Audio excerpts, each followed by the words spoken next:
So guys, today we are going to be watching the world scariest secrets, scariest secrets Disney doesn't want you to know. Okay, let's get into the video. And she does a little bit of my intro. Hi, welcome back to the channel. My name is Lissy, and today, guys, we are going to be... Oh, guys, please subscribe to our channel for me. Just please do that. talking about more scary Disney urban legends / creepypastas and scary stories that I found on the internet that a lot of you guys probably have never heard of. And if you guys did not know, I am a huge Disney fan. I literally was born in the city of Anaheim. If you guys did not know, that's the city that Disney was first built. We're gonna skip this a little bit, okay. Apartment. For those of you guys who did not know, Walt Disney actually did live in his own theme park for quite a while. Okay, hold on, we're just gonna... Did not know that's the city that Disney was first built in. And of course, I've always been going there since I was little and had an annual pass pretty much my whole life. Angel wants to go to Disneyland so bad, but they don't allow you to go. I'm so sorry. No Disney for you, Angel. But she's convinced one day that Disney might let it happen.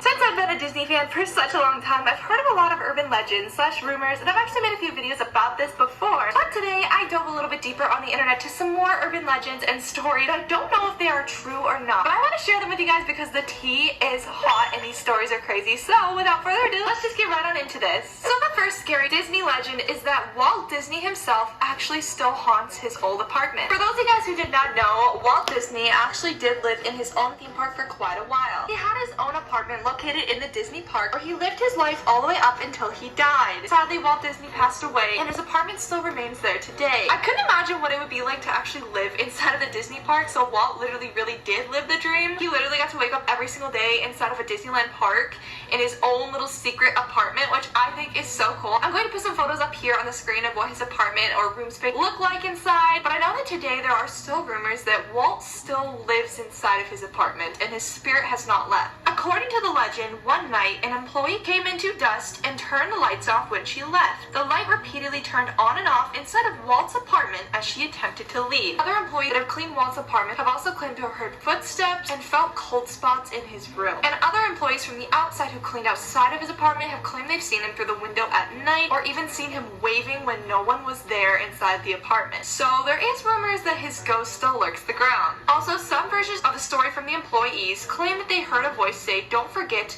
I am still here." So that's pretty crazy if Walt still haunts his own apartment or there's a ghost there pretending to be Walt. Either way, pretty creepy stuff and pretty crazy. However, there's a lot more ghost stories that evolve around the park. I found a lot of them online that I had no idea about. And the next one revolves around one of my favorite rides, and this ride is Space Mountain. Space Mountain is one of the best Disney rides ever, but I never knew that there was a legend of it being haunted.